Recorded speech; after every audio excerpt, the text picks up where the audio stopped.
seguir aquí. Gracias de que ya llegaron más. Y pues, sobre todo gracias a los ponentes, en particular ahorita a Pedro, ¿no? que nos está apoyando a dar esta charla, hacer que esta sesión, les digo, que crezca más y que se convierta en un área. Entonces, ya tenemos los ponentes de mañana, por cierto. Hernán y Stali. Sí. Nos falta Pablo Padilla, por supuesto. Y a lo mejor después vamos a comer donde te dijeron, ¿verdad? ¿Cuál dijeron? No, ¿dónde dijeron que había que comer? No, está muy lejos. ¿Está muy lejos? Sí. Pues vayan al Edén entonces. Sí. Vayan al Edén. Al Edén, sí. Bueno, ok, bueno. Pues muchas gracias, Pedro. No, de qué. Buenos días a todos. Y de nuevo, muchas gracias por estar aquí presentes en esta área. Y muchas gracias a Carlos por el esfuerzo de haberla mantenido viva. Ya es el tercer año, ¿verdad? Ese es el tercer año. El tercer año, esperamos que siga así, que vaya creciendo en la atención del público.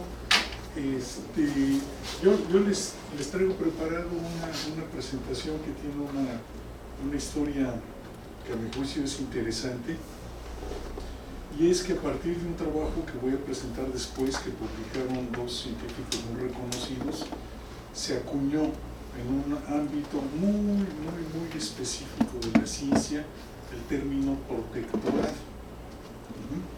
Entonces, lo que hicimos Germinal Cocho y yo, que posiblemente hayan oído hablar de él, ha sido generalizarlo para sistemas complejos, y al igual que hizo Falconi en su presentación, muy linda por cierto, la presentación de al final proponer un proyecto de trabajo, yo también lo voy a hacer, porque Germinal y yo dejamos este trabajo inconcluso, y es todo un área que se puede abrir en un campo de investigación muy interesante. Hay gente que le da comezón el nombre de protectorado, pero ya me di cuenta que solamente somos los viejos Falcón, porque el nombre de protectorado nos evoca a nosotros las etapas más feas del imperialismo, del colonialismo, ¿verdad? Donde las potencias coloniales se repartieron el mundo, y Jordania era un protectorado de Inglaterra, Líbano era un protectorado de Francia, Namibia era un protectorado de Alemania, y el nombre de protectorado pues era una burla perversa, que realmente a lo que se dedicaron fue a depredar y a expoliar a esos pueblos, con consecuencias que siguen vigentes. Pero vamos a ver ahora que el sentido del nombre es adecuado para lo que vamos a estudiar, y existen propuestas para cambiarles de nombre, pero vamos a ver después. Bueno, voy a empezar como esta es la sesión es muy joven, la sesión de sistemas complejos, entonces voy a partir de una premisa que a lo mejor no es cierta, ¿verdad? Y es que no todo el mundo quizás esté completamente familiarizado con lo que es un sistema complejo. Ya estoy viendo que aquí estamos todos los que vamos a exponer, entonces a lo mejor voy a perder 5 minutos explicando qué es un sistema complejo, cuando ya todo el mundo lo sabe, pero no importa, lo decimos una vez más. Este es un sistema complejo cuando lo ponen ustedes en la herramienta padrísima esa del internet que se llama el Word Cloud, ¿verdad? Que sale todas las ideas, conceptos, definiciones que están asociados a un concepto central. El concepto central, ponen ustedes sistemas complejos, y todas estas cosas salen asociadas en una búsqueda en el internet. Entonces pueden darse cuenta que hay de chile dulce y de manteca, ¿verdad? Pueden ver que aquí está sistemas psicológicos, mecánicos, antropología, por acá estaba caos también, no me acuerdo dónde está, predicción, redes, ecuaciones, inteligencia. Entonces quiere decir que los sistemas complejos ahorita como que son un molde con muchos chiles, ¿sí? Con demasiados chiles incluso quizás para poder discernir, pero vamos a ver que hay una manera de entrada, no hay una definición universalmente aceptada de lo que es un sistema complejo. Y eso que a mucha gente le molesta, en realidad es algo positivo, ¿verdad? Porque en el momento que se da uno a hacer definiciones estrictas, después tienen que ser maromas para ver cuando sale algo que se sale de esa definición tan estricta, cómo acomodarlo.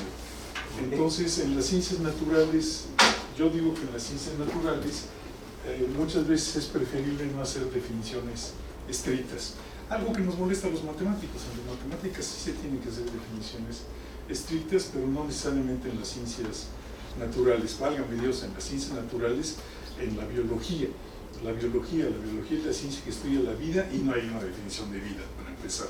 Y a nadie le ha molestado y ha habido grandes progresos de la biología en los últimos siglos y lo seguirá habiendo.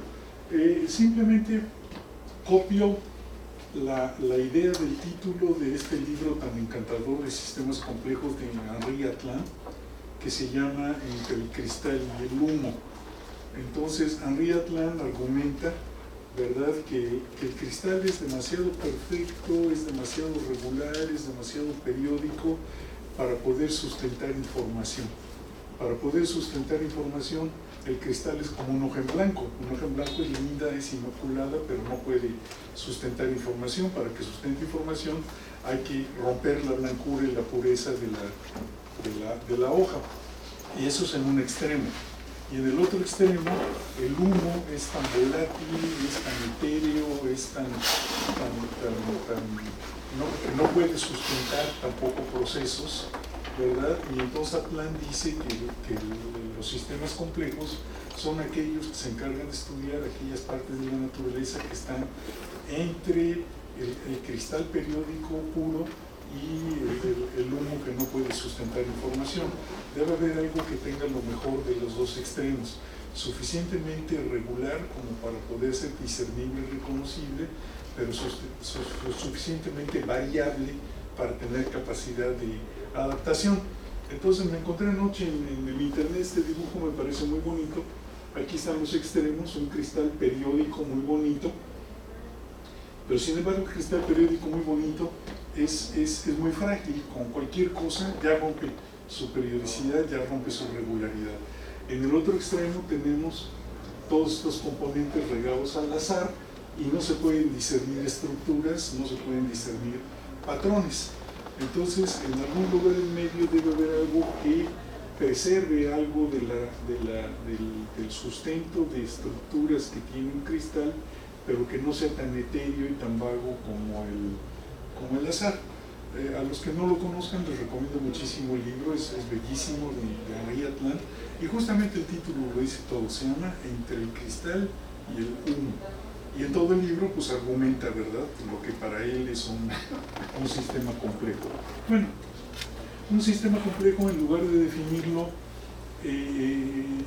yo prefiero reconocerlo por sus características. Entonces, un sistema complejo de entrada tiene que ser un sistema. ¿Qué cosa es un sistema? Es una colección de objetos que les vamos a llamar objetos, componentes, individuos, agentes, como ustedes quieran, pero si no los hay, no hay sistema. Bueno, tiene que haberlos y tienen que interactuar entre ellos, y las interacciones tienen que ser interacciones no lineales. Entonces, si a mí me ponen el cuchillo en la panza y me dicen, no, nos das una definición de sistemas complejos, ahora mismo, aunque después te arrepientas, yo les diría un sistema que consta de muchos componentes que interactúan entre sí de manera no lineal. ¿De acuerdo? Esa es la más barata de las definiciones, pero como les decía, no me peleo con las definiciones, prefiero caracterizarlo. Y un sistema complejo se reconoce por sus características, que en este caso son las propiedades emergentes, la autoorganización, de esto voy a hablar mucho hoy, la criticalidad autoorganizada, que es algo completamente inesperado y muy lindo, pero no voy a hablar de eso hoy, y otros conceptos que todo el mundo ya conoce, como son caos, de lo que acaba de hablar Falconi, fractalidad, de lo que acaba de hablar Falconi, y una característica muy descuidada que desde mi punto de vista es posiblemente una de las más relevantes de un sistema complejo, que es la frustración. Y muy poca gente habla del concepto de frustración. Entonces, es una lástima, pero en mi presentación no me dará tiempo de hablar más de frustración, porque desde mi punto de vista se le dedica menos atención de la que merece. Bueno, Vamos a hablar de autoorganización. Vamos a hablar de autoorganización porque y voy a poner ejemplos hasta la náusea de autoorganización, porque es el concepto en el que se va a basar la idea de protectorado. Y al fin y al cabo, mi tarea durante los siguientes minutos es convencerlos que la noción de protectorado en la naturaleza es una noción importante. Bueno, un poquito de historia.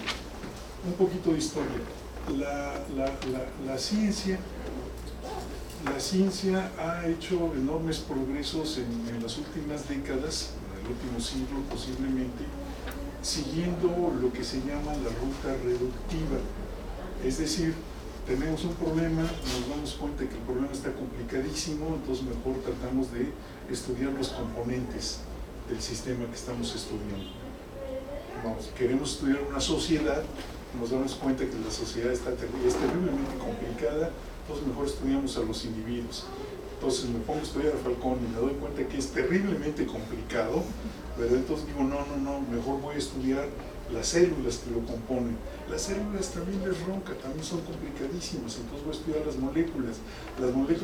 Entonces, me explico, la ruta de vivir y vencerás y de ir cada vez más abajo en la organización jerárquica de la materia, esa se llama la ruta reductiva o ciencia reductiva.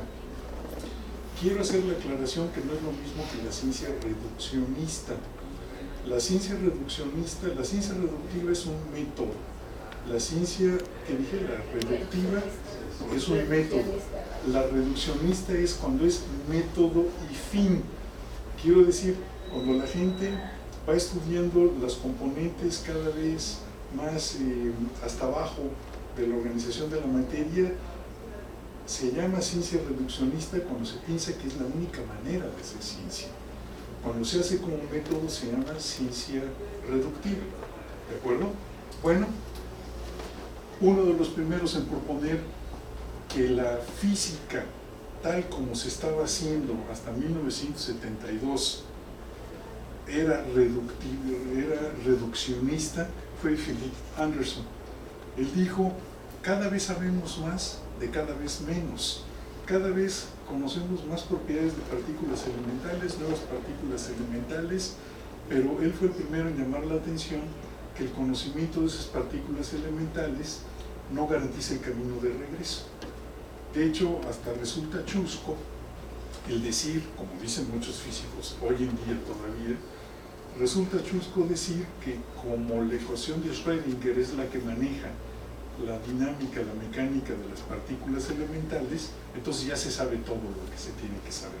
Pues no, resulta chusco porque para conocer el comportamiento de un perro que ladra, no voy a plantear la ecuación de Schrödinger de todas las partículas elementales del perro, cuando la ecuación de Schrödinger ni siquiera se puede resolver de manera exacta para el átomo de boro, que es el que tiene el número atómico 3.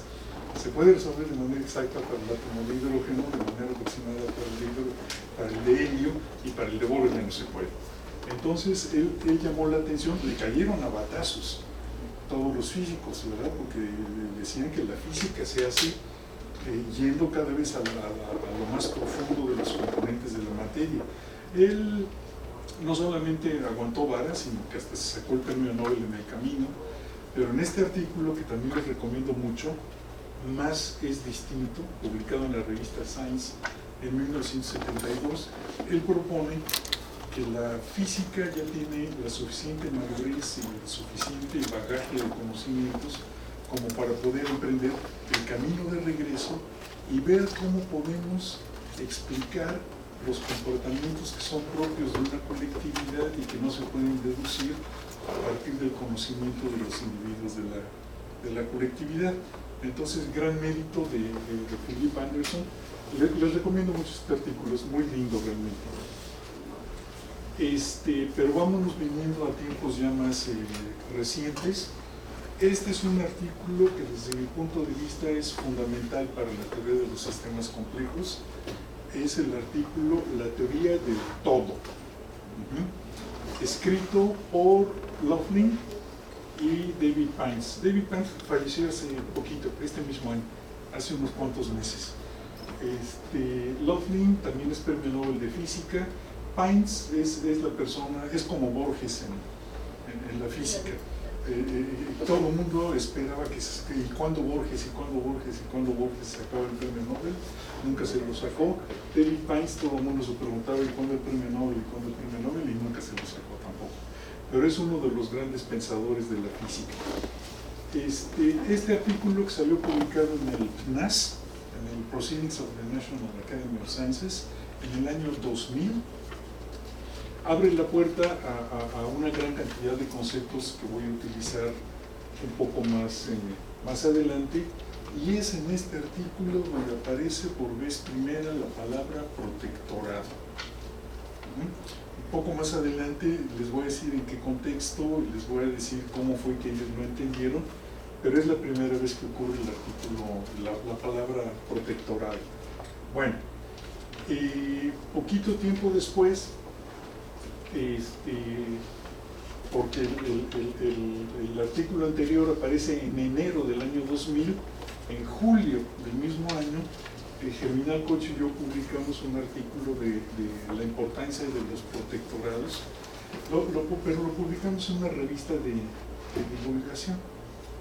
¿Sí? Después hemos seguido dándole vueltas al asunto, pero nunca hemos hecho una formalización de los conceptos, nunca lo hemos puesto como parte de alguna de los grandes campos disciplinarios de la ciencia donde encaje bien, y pues el proyecto de investigación de cómo formalizarlo sigue abierto, y voy a hablar de ello un poco más al final de esta charla. Entonces, ¿qué son los protectorados? Pues vamos a empezar con este chavito. Déjenme decirles que es de lo más chistoso, porque yo estaba buscando en el internet una fotografía de un bebé. Todos son güeritos, rosaditos, bonitos, sanos, etcétera, etcétera. Y si le ponía yo en el Google Images bebé mexicano, me salía enfermo, desnutrido, chavito de la calle. No se puede conseguir una foto de un mexicano bonito en el internet, de un mesticito bonito. Todos son o son güeritos o están desnutridos y tirados para la calle. Entonces, de hecho, este es el único que conseguí y no es mexicano, es un niño de la India. Dije, bueno, pues ahí tercermundista al fin y al cabo. Entonces, quiero empezar con que todos nosotros nos preguntamos ahorita, a partir de un óvulo fecundado, ¿cómo se forma un bebé? Entonces, el óvulo fecundado, saben ustedes, se parte en 2, se parte en 4, se parte en 8, en 16, en 32, y hasta un momento del desarrollo embriológico, esto sigue teniendo una simetría esférica.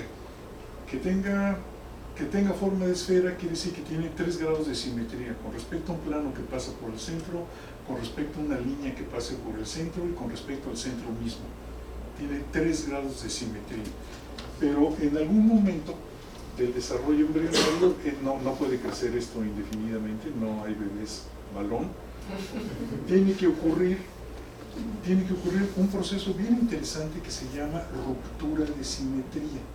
Ruptura de simetría es uno de los conceptos que acuñó Philip Anderson el siglo pasado.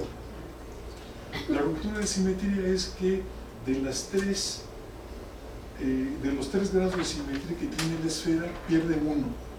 Pierde uno porque en uno de los polos de la esfera ocurre que se sumerge la capa de células en un proceso que se llama invaginación, de tal manera que se forma un saco, y la parte de adentro del saco va a formar la cavidad abdominal y torácica, y la parte de afuera va a formar el tejido, ¿cómo se llama? ¿Cutánea? Hay un nombre técnico y no me acuerdo ahorita. El tejido, la piel, pues, ¿no? Sí, la piel. Epitelial. Gracias. Después ocurre una segunda ruptura de simetría, cuando se pierde otro grado de simetría en el momento que surgen las extremidades. Entonces, de los 3 grados de simetría que tenía la esfera, nada más que nos queda uno que es que aproximadamente tenemos simetría bilateral. Entonces, la moneda de pago para obtener viabilidad biológica es la simetría.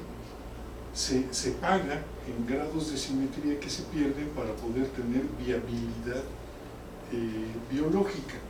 Y esta pérdida de simetría es mediante el proceso que ya les dije que se llama la ruptura de simetría. Pero no solamente ocurre una ruptura de simetría geométrica, también casi al mismo tiempo ocurre una ruptura de simetría funcional. Las células, que hasta ese momento son todas iguales, empiezan a diferenciarse. Y una va a ser célula de músculo, otra de hígado, otra de cerebro, otra de páncreas, y cada una ya sigue rutas de diferenciación separadas que las convierten en lo que finalmente va a ser ya en un ser humano adulto. La pregunta que se hicieron muchos investigadores durante muchas décadas fue: ¿y qué dispara las rupturas de simetría para que el embrión adquiera la forma que debe de tener? Hubo muchas teorías, se descartaron, siguió habiendo muchas teorías. Por ahí de los años 60, 70 del siglo pasado, se dio la llamada la teoría de los morfógenos. Entonces, imagínense ustedes que este círculo negro es el óvulo fecundado. Entonces, esa teoría decía: el óvulo fecundado, vamos a suponer que está en un contenedor, en un recipiente, donde existe concentración diferenciada de morfógenos, de sustancias químicas, pues. Aquí es más abundante la concentración de la sustancia roja, aquí de la sustancia negra y aquí de la sustancia azul. Y es la exposición a esa concentración diferenciada de sustancias la que va a mandar la señal a las células de que empiezan a diferenciarse en alguna dirección. Entonces, aquí las que estuvieran expuestas de este lado recibirían una señal química que las llevaría por una ruta de diferenciación diferente a las que están acá y diferente a las que están acá.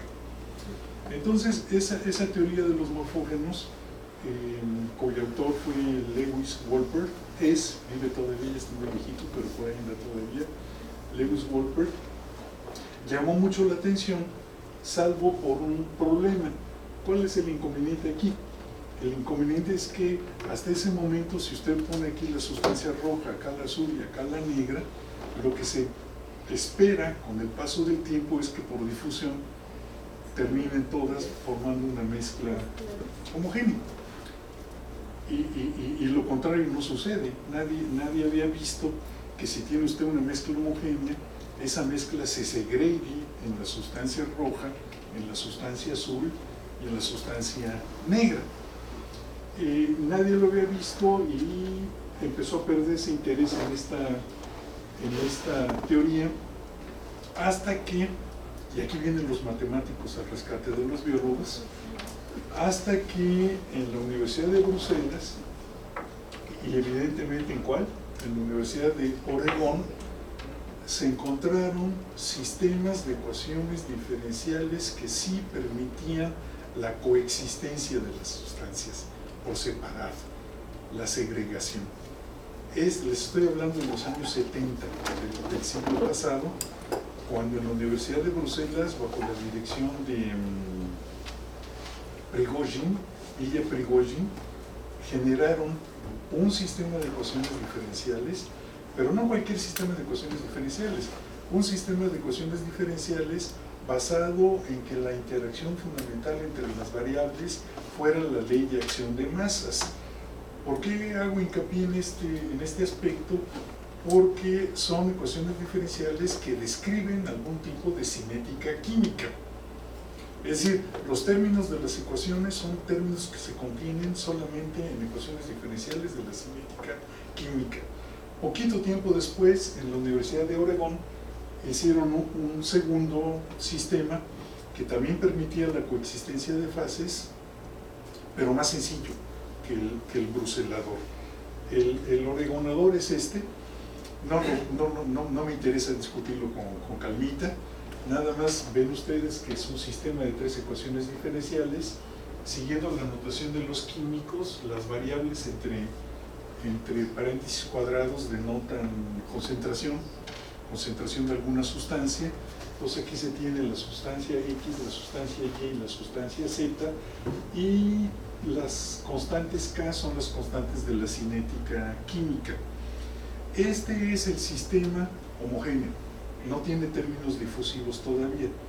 Cuando se le agrega simplemente un laplaciano característico para cada una de las sustancias, se tiene ya el sistema del ordenador de reacción-difusión, es decir, el sistema con parte espacial incorporada, dinámica espacial incorporada. ¿Estamos? Bueno, entonces estos andaban haciendo en Bruselas y esto andaban haciendo en Oregón, pero en la Unión Soviética ya se les habían adelantado. Pero lo que pasa es que las noticias no llegaban. Las noticias no llegaban, estaba la cortina de hierro, estaba la Guerra Fría, la ciencia que hacían en la Unión Soviética tenía que ser una ciencia de primera calidad, porque mandaban gente en los cohetes y porque tenían aceleradores nucleares y bombas atómicas. Ciencia debería de haber, pero no llegaba con facilidad aquí a Occidente. Estoy contando a México como Occidente. No llegaba esa ciencia hasta que por un accidente, no fue accidente, dejaban una puertita abierta. Existía un país que se llamaba Checoslovaquia, donde se permitían eventos con libre asistencia de gente de Occidente, y ahí era donde nosotros podíamos enterarnos de lo que ellos querían que nos enterásemos. Y entonces a uno de esos congresos fue un biólogo matemático muy notable, acuérdenme cómo se llama, el autor del libro, es un libro que tiene un nombre encantador, se llama La geometría del tiempo biológico. Ah, sí, ya sé quién es. Pero dime, si ya sabes quién es. Sí. Es famoso. Empieza con W. Chin, se los tengo que decir porque si no va a quedar incompleta esta parte. Y la geometría del tiempo biológico. Bueno, fue a uno de esos congresos a Checoslovaquia. Y en ese congreso, sí, muchas gracias. En Checoslovaquia se enteró que unos biofísicos soviéticos, aquí está el señor Belousov y aquí está el señor Jabotinsky, no habían escrito, a ver, no sé si ya con estas introducciones ya los hice bolas. ¿En qué estábamos? Estábamos en que la teoría de los morfógenos decía que la concentración diferencial de sustancias era lo que provocaba la embriogénesis, pero que nadie había visto sustancias separadas que no se mezclaran entre sí. El bruselador y el ordenador abren la puerta a la existencia teórica de esa posibilidad, pero esto lo hicieron en el experimento. ¿Qué fue el experimento de Belousov-Jabotinsky? Belousov tuvo una idea que desde mi punto de vista es una idea genial y que también es una idea que encaja perfectamente en la filosofía profunda de lo que es la teoría de los sistemas complejos. Él estaba estudiando el ciclo de Krebs. El ciclo de Krebs es la manera como las células de nuestro cuerpo fabrican los componentes que portan la energía que se va a utilizar en todas las acciones metabólicas de nuestro cuerpo. Él quería reproducir en el laboratorio in vitro, el ciclo de Krebs, pero no le alcanzaba a las sustancias. Estoy hablando de la Unión Soviética en los años 50-60, devastada por la Segunda Guerra Mundial, hecha ruinas por el esfuerzo bélico, entonces no tenía dinero para comprar las sustancias. Entonces la idea que tuvo es, si yo le pongo sustancias que químicamente sean suficientemente parecidas a los originales, el resultado debe ser parecido al resultado de la reacción original. Y entonces lo hizo y obtuvo por primera vez in vitro una reacción química oscilatoria, es decir, una reacción química que no se fuera asintóticamente al equilibrio, a la muerte entrópica, sino una reacción química que, si ustedes midieran con la concentración de cualquiera de sus componentes, oscilara. El problema que tuvo es que había que tener muy buena fe para ver que aquí pasaba del amarillo intenso al amarillo clarito, del amarillo intenso al amarillo clarito y del amarillo intenso al amarillo clarito. Entonces él mandó el artículo a la Academia de Ciencias de la URSS y lo mandaron al diablo. Le dijeron que no perdiera el tiempo, que el país necesitaba cosas más provechosas y que si seguía en esa línea de trabajo lo iban a correr. Entonces cayó en la depresión, se retiró y después se suicidó. Pero la reacción química es esta, y es lo suficientemente sencilla como para poder hacerla en cualquier laboratorio de cualquier escuela secundaria. Es decir, los componentes se consiguen y simplemente nada más hay que saber poquitito de protocolos de química, como por ejemplo para saber que el ácido sulfúrico siempre se le echa al agua y no el agua al ácido sulfúrico. Si se le echa el agua al ácido sulfúrico, explota. Entonces hay que echar de poquito en poquito el ácido sulfúrico al agua. ¿Saben? Manejando esas precauciones elementales, esto lo pueden hacer hasta en casa. Lo pueden hacer en casa, de veras, ¿eh? Y lo hemos hecho en el salón de clase. Se puede hacer en el salón de clase.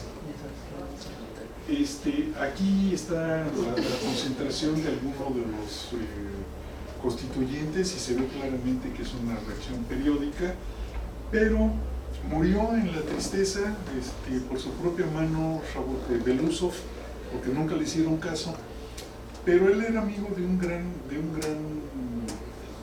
biofísico, Shmol, y Shmol tenía como estudiante a Jabotinsky, y Shmol le pidió a Jabotinsky: aquí están todas las carpetas de trabajo de Belousov, por favor trata de reproducir sus resultados de manera convincente. Lo que logró muy bien. Aquí está el vaso y ahora no es evidente que va de rojo a moradito, azul, a morado, a rojo y pasando por todas la gradación intermedia. Sí, la reacción se llama ahora la reacción de Belousov-Jabotinsky, y cuando las sustancias se ponen en capa fina, es decir, en lugar de un vaso pongo una capa de 1 milímetro en una caja de Petri, sucede que se forman patrones asombrosos. Podemos ver la primera animación que tengo ahí. Denme un segundo. Esta. ¿Sí? Lo van a ver ahorita.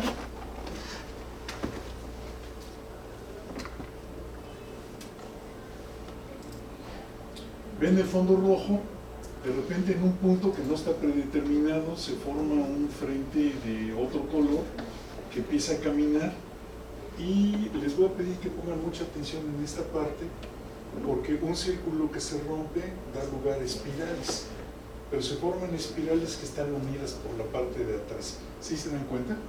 Por una parte. Y por otra parte, dense cuenta que aquí tengo un oscilador periódico. Si aquí le ponen cualquier sensor de cualquiera de las sustancias, esto va a oscilar periódicamente. Aquí tengo un marcapasos químico, mientras que aquí tengo estas ondas en espiral que voy a hacer uso de ellas un poquito más adelante. Pero fíjense bien en estas ondas en espiral. Vamos a ver, a continuar con la presentación, por favor. Aquí está, ya en una versión más moderna, ya con rojo y con amarillo, donde se ve muy claro. De repente en algún punto surge un frente circular. Los círculos, cuando chocan entre sí, se rompen. Un círculo cuando se rompe, un círculo cuando no latina, se vuelve una espiral. Y aquí tengo las ondas que les decía, que todos ustedes ven, que son espirales, pero que están unidas por la parte de atrás. ¿De acuerdo? Estas, con toda la razón del mundo, se llaman las espirales de Belousov-Jabotinsky, o las ondas de Belousov-Jabotinsky. ¿Qué quiere decir eso? Que echamos todas las sustancias, las revolvemos, y de manera espontánea emergen patrones geométricos. Emergen patrones geométricos que indican diferente concentración de las sustancias. Entonces, sí se puede. La teoría de Lewis-Wolpert de los morfógenos para la embriogénesis, sí se puede. Teóricamente lo hicieron con el procelador y con el oregonador, y en el laboratorio lo hicieron Belousov-Zhabotinsky. Aquí son simulaciones computacionales, ¿verdad? Los biólogos pusieron el grito en el cielo porque dijeron que eso no podía ser porque viola la segunda ley de la termodinámica. ¿Por qué? Porque la segunda ley de la termodinámica me dice que no se puede crear orden a partir del desorden, sino que al contrario, que las cosas ordenadas deben de desordenarse. Se sacó el premio Nobel Ilya Prigozhin demostrando que sí se vale ir en contra de la segunda ley de la termodinámica si es localmente y temporalmente. La segunda ley de la termodinámica debe de leerse como que la entropía en el universo crece, pero no nos dice nada de qué es lo que pasa localmente y de manera temporal. La única condición es que sean en sistemas termodinámicamente abiertos, es decir, que intercambien materia, energía o información con el entorno, como nosotros. Nosotros intercambiamos masa, comemos, después desechamos, sudamos, bebemos agua, estamos a temperatura más alta que el medio ambiente, bueno, aquí en Tabasco, ¿no? E intercambiamos información entre nosotros. Bueno, ya puesto servido el plato, ¿verdad? El fenómeno que hay atrás de la ecuación de Belousov-Zhabotinsky es que cuando usted pone todos los menjurjes en una mezcla homogénea, existen rupturas de simetría que dan lugar a formación de patrones conspicuos. Otro ejemplo, y después voy a poner un tercer ejemplo de autoorganización, y después paso a definir lo que son protectorados. ¿Estamos? Creo que apenas me va a dar tiempo. Este es un ejemplo muy bonito de autoorganización que hizo el profesor Sweeney en la Universidad de Austin, en Texas. El profesor Sweeney vino al Congreso de la Sociedad Matemática Mexicana cuando fue en San Luis Potosí. ¿Quién se acuerda cuándo fue en San Luis Potosí? 2011. ¿Perdón? 2011, hace 7 años. No, el anterior, porque fue todavía en el 90 y algo. En el 2010 fue en Chiapas. En el 96 o 97. Ah, Sí. No, estoy hablando ya de prehistoria.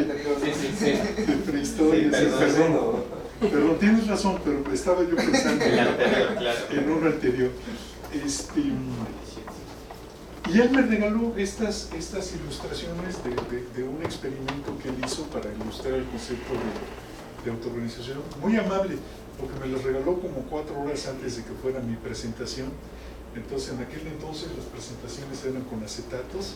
Tuve que ir corriendo a ver dónde me imprimían un acetato con las fotocopias, ¿verdad?, de las ilustraciones. ¿Qué hay aquí? Aquí hay un plato de Petri con arena muy bien homogeneizada, bien cernida, bien coladita, bien limpia. La ponen ustedes parejita, pero la ponen encima de una bocina, y de esa bocina pueden controlar ustedes volumen y tono, es decir, intensidad y frecuencia. Esos son parámetros libres, son parámetros de control, y ejerciendo esos dos parámetros van a observar esto. Van a observar que la arena homogénea sufre una pérdida de simetría y da lugar a patrones cuadrados, bandas, hexágonos en negativo, coexistencia de fases y caos incluso. Caos espacio-temporal. ¿De dónde salen esos patrones? Esos patrones no están codificados en la física de los granos de arena. Ustedes podrán ver en microscopio electrónico el grano de arena, lo podrán estudiar, le podrán medir lo que quieran medirle. En ninguno de los granos de arena está codificado que bajo esas condiciones, las condiciones de oscilación, tienen que formar estos patrones. Esta es la simulación matemática directa, por fuerza bruta, resolviendo las ecuaciones de Newton para cada una de las partículas. Y aquí pueden ver que es el piso oscilante y que donde hay un pico en una oscilación, a la siguiente fase va a haber un valle. Va a haber un valle.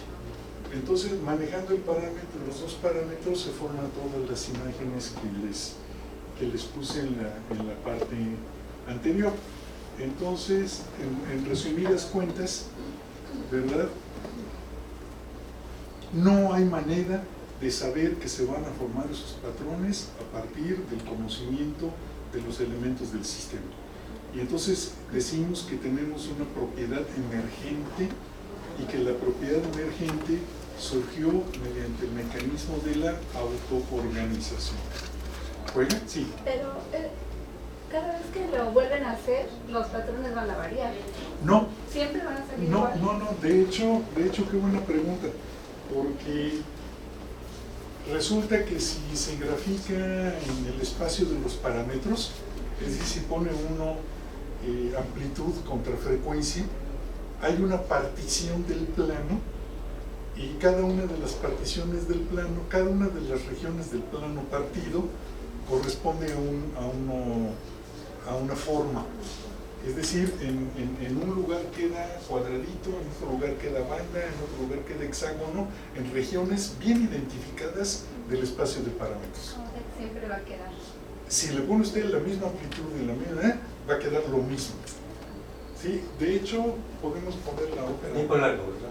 ¿Verdad? Al tiempo suficientemente largo. No, es rápido, no es... Bueno, digo, suficientemente largo. No instantáneo. Sí, no es instantáneo. No, instantáneo. Pero- Instantáneo.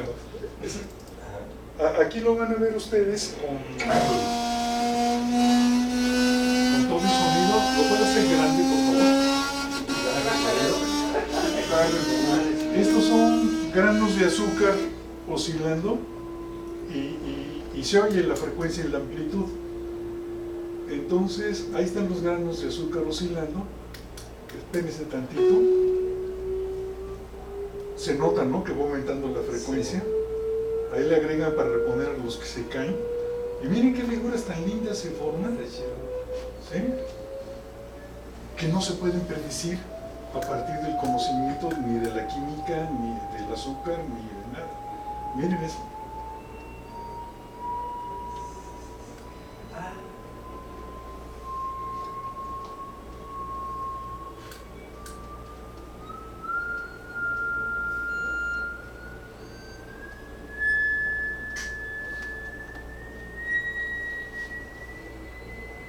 Música visual.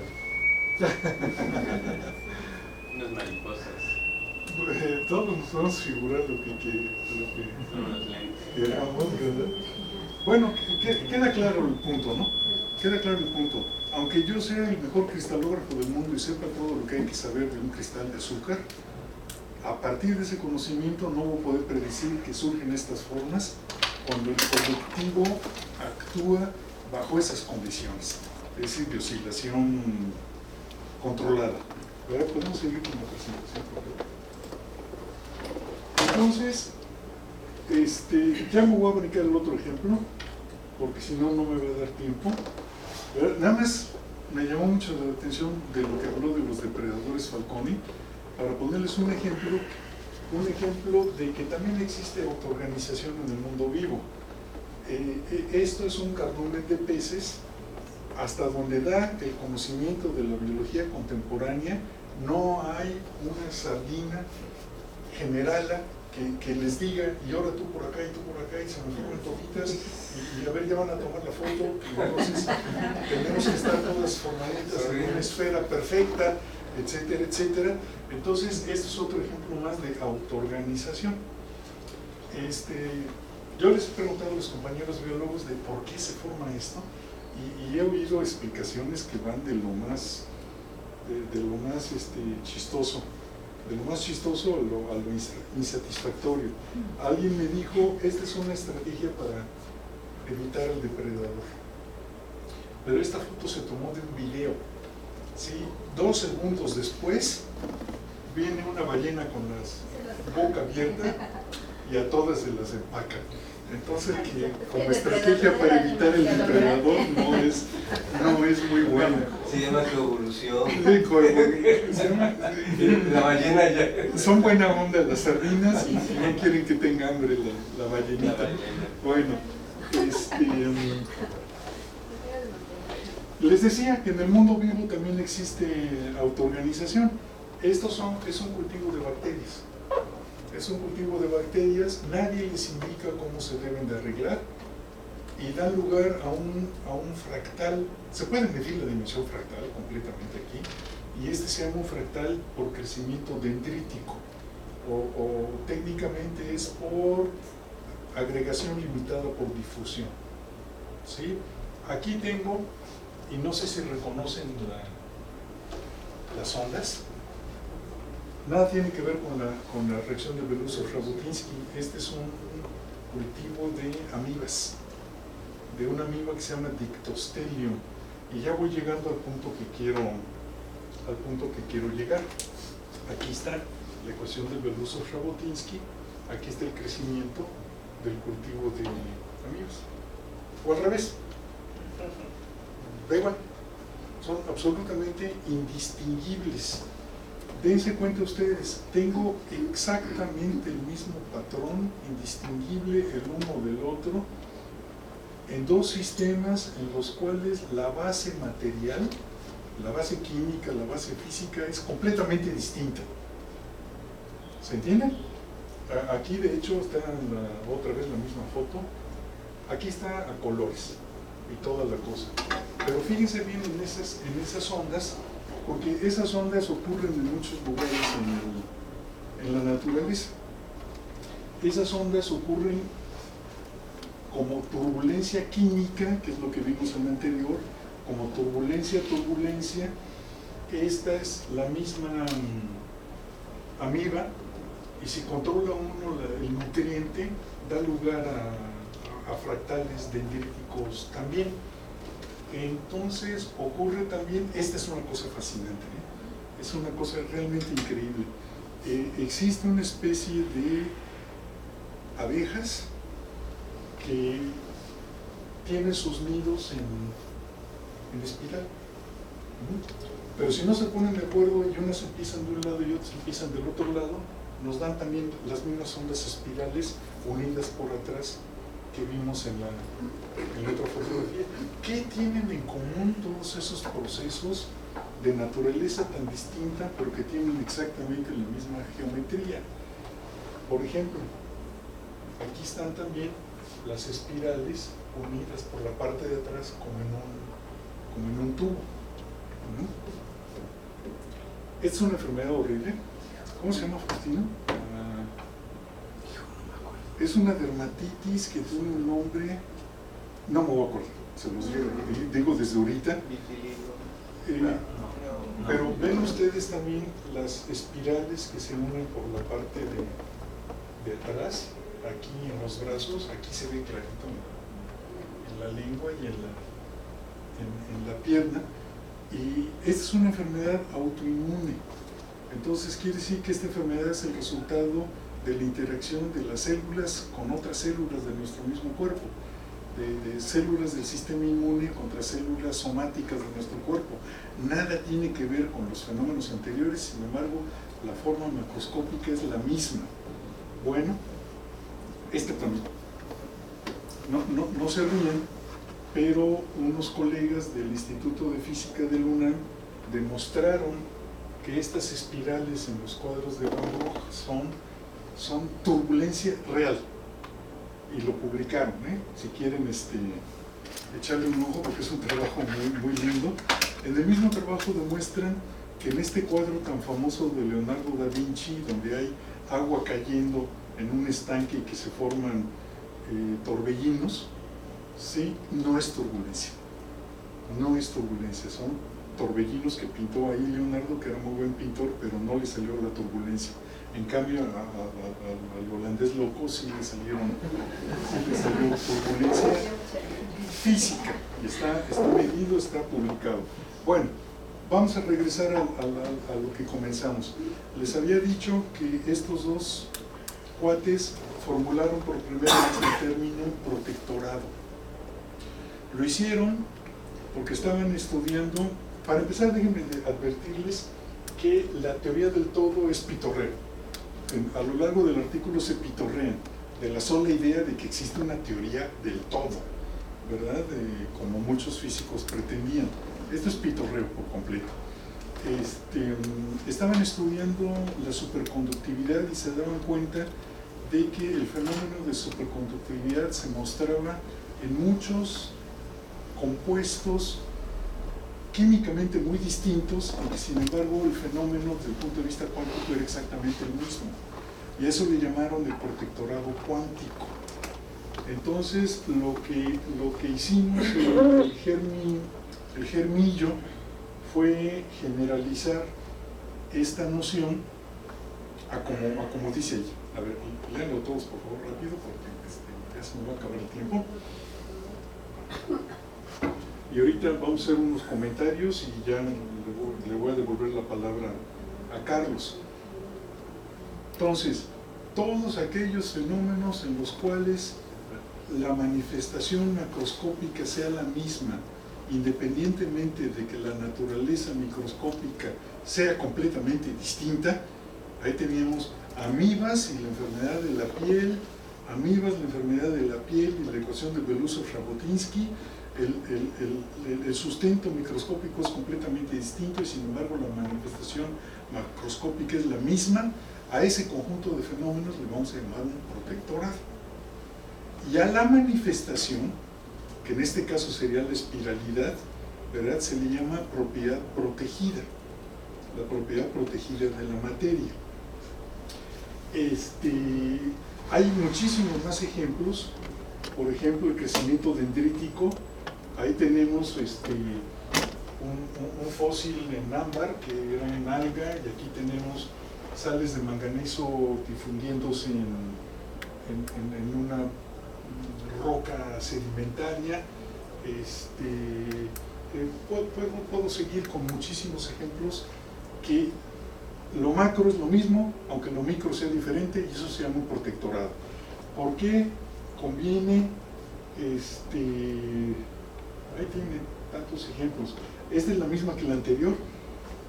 Conviene mucho manejar bien la noción de protectorado, porque, es que, güey soy. Bueno, ya no me voy a regresar, no va a dar tiempo. Si dentro del protectorado está el modelo matemático, ¿qué quiere decir? Que si yo resuelvo las ecuaciones diferenciales y me salen exactamente las mismas espirales que en el experimento de Belousov-Jabotinsky o con la enfermedad de la piel, entonces el modelo matemático es un integrante mismo del protectorado. Y entonces, en principio, ese modelo matemático puede describir cualquiera de los elementos del protectorado. ¿Qué quiere decir? Que si yo quiero estudiar la dinámica de la enfermedad de la piel, no voy a empezar de cero. Me voy a agarrar las ecuaciones de Belousov-Jabotinsky, o el orgonador o el bruselador, y con eso voy a empezar. Desde luego, quiénes deben ser las variables y quiénes deben ser los parámetros, lo tienen que decir los especialistas en el campo. Pero en principio, el mismo sistema de ecuaciones diferenciales, en este caso ecuaciones diferenciales, en otros casos podrá ser otra herramienta matemática, sirve para todos los elementos del protectorado. Estaba oyendo a unos compañeros platicar el otro día. Las ecuaciones SIR para la propagación de epidemias son exactamente las mismas que sirven para la propagación de rumores, es decir, de chismes. Entonces, ese sería otro ejemplo. Los chismes y las epidemias macroscópicamente siguen la misma dinámica, aunque el fondo material, el fondo microscópico sea completamente diferente. Para que haya un brote epidémico, el patógeno tiene que tener suficiente virulencia para propagarse rápidamente y debe haber suficiente densidad de gentes para que haya contagio. Si yo tengo la enfermedad más contagiosa del mundo y estornudo en el desierto, da lo mismo. Pero si estornudo en el metro de la Ciudad de México, pues entonces sí hay propagación. Esos escenarios, llevados al tema de los chismes, nos dicen que para que haya una propagación de un chisme, el chisme tiene que ser bueno. Y dos, tenemos que tener a quien contárselos, ¿verdad? Pero las ecuaciones son exactamente las mismas. Entonces, ya en resumidas cuentas, los protectorados, el proyecto de trabajo es, tenemos sistemas físicos, con sistemas físicos incluyo los sistemas vivos desde luego, tenemos sistemas físicos macroscópicamente idénticos e insensibles a las perturbaciones microscópicas. Eso es materia prima para la mecánica estadística. Entonces estamos tratando de invitar a colegas físicos, especialistas en mecánica estadística, para ver si se puede hacer una formalización del concepto de protectorado. Ya está formalizado, lo hizo Kuznetsov para los protectorados cuánticos. Para los protectorados macroscópicos no hay nada. No hay nada más que un artículo de divulgación que escribimos Germinal y yo. Pero alguien debería de poder hacer esa... Aquí vienen más ejemplos de protectorados, pero eso se los debo para otra plática. Entonces ahorita ya termino y muchas gracias por su atención.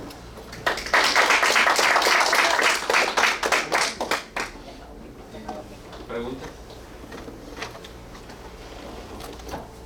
Bueno, básicamente la idea de la pregunta tiene mucho que ver con una idea como pregunta muy grande en biología de sistemas, por ejemplo, que es hacer un mapa entre cierto tipo de redes con ciertas conectividades y comportamientos emergentes, ¿no? Pero yo creo que puede ser muy difícil porque tanto las flechas de ida como las de regreso pues no están del todo claras, ¿no? Es decir, puede haber muchísimos tipos de redes que dan lugar al mismo comportamiento que quizás, pero creo que tampoco es muy claro, compartan algunas características estructurales que podemos llamar esenciales, digamos. Pero también el regreso, o sea, lo que tú dices, que si nosotros vemos un comportamiento emergente, inmediatamente sabemos qué ecuaciones utilizar. Creo que tampoco eso es tan obvio, ¿no? O sea, puede ser que tengamos justamente por lo mismo un comportamiento emergente, pero al haber muchos tipos de configuraciones que puedan dar lugar a él, pues tenemos que tener muchísimo cuidado con cómo construimos el modelo para ese caso específico. Lo que quiero decir es que yo no estaría tan de acuerdo que si nosotros vemos un comportamiento, por ejemplo, en la piel, sea tan obvio o tan claro que podamos utilizar ecuaciones que sabemos que describen patrones así, aunque las conozcamos muy bien, porque puede ser que justamente en ese sistema en particular haya otros tipos de interacciones y otros tipos de cinéticas que puedan llevar a que haya una convergencia de ese mismo patrón de espirales en este caso. Fíjate que aquí la utilidad o posible utilidad sería identificar la propiedad protegida. Porque, por ejemplo, siguiendo tu ejemplo, si tienes un montón de redes, pero tú decides cuál va a ser la propiedad protegida que te va a interesar estudiar, en un caso la espiralidad, el crecimiento dendrítico, la dimensión fractal, etcétera, etcétera, entonces, si identificas una propiedad protegida, entonces te sacas de la lotería, porque quiere decir que tienes muchísimas redes que variando entre sus conectividades o variando entre sus componentes tienen exactamente la misma propiedad protegida. Entonces puedes elegir la red particular que tú vas a estudiar con un criterio que no sea el de la propiedad protegida, porque ya la tiene, ya lo sabes. Entonces quiere decir que con un criterio externo a la teoría puedes estudiar el fenómeno que estás estudiando. Y dicho sea de paso, creo que lo de la enfermedad ya lo hicieron, y sí lo hicieron con ecuaciones de reacción de fusión también. En ese caso, digamos, sí salió. Tampoco puedo estar yo completamente seguro que de repente nos salga un ejemplo, pero en ese caso diríamos que no pertenece al protectorado. Sí, buena pregunta, mala respuesta, pero dice mucho. Muy bien. ¿Más preguntas? Sí, más un comentario. Es que cuando vi el video ese que pasaste del azúcar, donde lo que manipulabas era justamente la frecuencia y la amplitud. Es como una evidencia física, visual de lo que había practicado antes. Cuando decía yo que podíamos obtener ciertos tipos de comportamientos a partir de las oscilaciones. Exactamente. Sí. Justamente una... Sí, yo también cuando hiciste tú la superposición de osciladores acoplados, también lo pensé, por eso te dije que teníamos que hablar luego. Muchas gracias, Carlos. No, muchas gracias. Bien, tenemos un descanso, 11.